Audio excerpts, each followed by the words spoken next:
yes or no question. Do you agree that it would be a huge waste of money and a disservice to Americans who need reliable internet service to restart a bidding and proposal process? No, the Biden administration had 30 months and they did nothing. We are going to say within the next 90 days, as long as you are technologically agnostic and you agree to provide the broadband at the cheapest price per user, then we will get it 90 days for application and out the door by the end of calendar year 2025.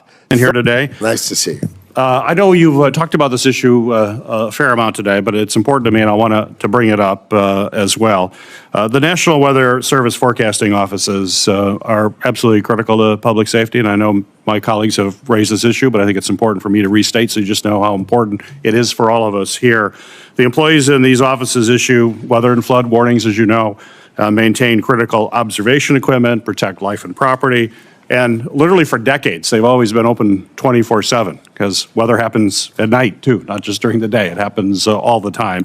However, we have a self-inflicted staffing shortage on part of your department that has left us with too few employees to ensure round-the-clock operation in a number of locations around the country already. And has also left other offices, such as the one up in Michigan's Upper Peninsula in Marquette, spread so thin that they're concerned that they will not be able to provide the 24/7 coverage. So this is a major concern for us, particularly in a very rural part of the state. And while I was happy to see Monday's announcement that the National Weather Service has been granted an exemption to President Trump's hiring freeze, you never should have allowed things to get to that point in my mind, but I'm happy that that's happening. Certainly it's people's lives we're taking. So I'm going to ask you just a yes or no question. So this will be really short and then we can get on to another issue. Will you commit to me that the forecasting office in Marquette, Michigan will not cease its round-the-clock operation? Yes or no would be great. You don't understand it yet because no one's explained it to you. These are hard drive computers, literally, that no one has seen in 25 years with green screens in these offices. They should be on a cloud. Our 2,000 meteorologists should be able to watch them round the clock. The concept that we're talking about, a green screen and a hard drive. So the answer is no, you're saying? No, we were going to modernize it. We are going to staff those offices. I can commit that we're going to staff those offices, but I will commit to you that the next time you see me, the concept of having 3 people at some regional office will be laughable because our 2,000 meteorologists and our hundreds of hydrologists will be able to stay and forecast and protect us in a modern way instead of these green screens and hard drives, and it's hard-coded and it's absurd. Okay, so a no answer, a no answer. One of Congress's biggest bipartisan achievements, I think, over the past few years was the passage of the BEAD program, which gives funds to individual states to connect every citizen to the fastest, the most reliable internet that's possible. Right now, your department is slowing down these broadband projects and has a 90-day freeze. States are ready to move forward. Michigan's ready to move forward. Broadband providers are standing by, and the summer construction season is already underway. And it's a short season in Michigan, particularly in the northern parts.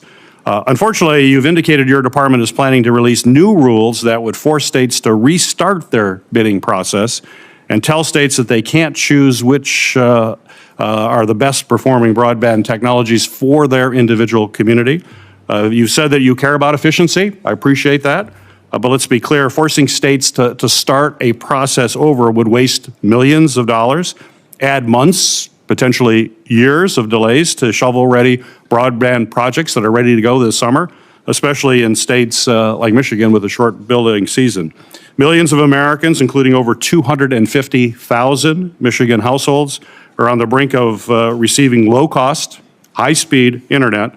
And your department, I believe, shouldn't stand in the way of this. So again, another yes or no question. Do you agree that it would be a huge waste of money and a disservice to Americans who need reliable internet service to restart a bidding and proposal process? No, the Biden administration had 30 months and they did nothing. We are going to say within the next 90 days, as long as you are technologically agnostic and you agree to provide the broadband at the cheapest price per user, then we will get it 90 days for application and out the door by the end of calendar year 2025. 30 months under Biden, no funding. 100% under Trump administration by the end of 2025. That's impressive. And you should at least agree, if we get it all out by the end of 2025, that'd be super. Well, we'd like to have a faster than a 90-day process. The states have been working on this for some time. The state of Michigan is there. It is technology neutral, so that is something that you've talked about. Well, then it should be easy for them. And it should be easy. Right. And if they're technologically neutral, it'll go like that. Well, can I work with you to get that done for Michigan? Sounds great. I'm happy to do that for you. Great. Thank you. That's super. When Senator Peters raised the issue of National Weather Service staffing shortages, he wasn't just asking about a bureaucratic detail. He was talking about life and death. Think about it. When severe storms, tornadoes, or flash floods threaten a community, those warnings don't just appear magically on your phone or television. They come from meteorologists working in local forecasting offices who monitor, update, and issue alerts around the clock. Historically, these offices have been staffed 24/7 because weather doesn't keep office hours. But Peters pointed out that because of a hiring freeze and slow responses from the department, some of these offices are stretched so thin, they're worried they won't be able to maintain continuous coverage. That means people could literally be left in the dark during dangerous weather events. Now, instead of giving a straightforward yes or no that the Marquette office in Michigan will keep round-the-clock operation, Howard Lutnick gave a quippy, almost dismissive answer. You don't understand it yet because no one's explained it to you. He framed the problem as outdated technology, old green screen computers, hard drives nobody's seen in 25 years, and insisted the solution lies in modernization, not staffing. To him, the idea of needing 3 people at a regional office would be laughable once meteorologists are connected through a centralized, cloud-based system. But Peters' question wasn't about theoretical modernization. It was about making sure real people in real communities aren't left without warning systems right now. And that's the tension here. Modernization might be a long-term solution, but it doesn't erase the immediate danger of short-staffed offices in rural areas today. Then, Peters turned to broadband, another issue tied directly to survival in modern America. In places like Michigan's Upper Peninsula, reliable internet isn't a luxury. It's access to education, jobs, telehealth, and even emergency services. Congress already passed the BEAD program to fund these projects, but Peters pointed out that the department's freeze and new rulemaking could delay projects that are literally shovel-ready. In regions with short construction seasons, every lost month pushes people further behind. That's not an abstract debate. It's families waiting to get their kids connected for school, businesses waiting to compete, patients waiting for telemedicine. Lutnick's defense? He claimed the Biden administration wasted 30 months doing nothing and promised that under Trump's direction, everything will be rolled out by the end of 2025. He framed the delay as efficiency, ensuring technological neutrality and lowest cost delivery. But again, the reality is more complicated. Yes, efficiency matters, but forcing states to redo bidding processes risks wasting millions of dollars and delaying life-changing services for people who can't afford to wait. What's striking about Lutnick's exchange with Peters is the tone. Instead of acknowledging the urgency of these local needs, he leaned on sound bites that dismiss the senator's concerns as outdated or uninformed. It reveals a deeper dynamic in Washington, the disconnect between policy architects in D.C. and the lived experiences of rural communities. When Peters says people's lives are at stake, that's not hyperbole. Rural Michiganders who rely on storm warnings and desperately need broadband access don't have the luxury of waiting for perfect modernization plans. This moment should leave us with a bigger takeaway.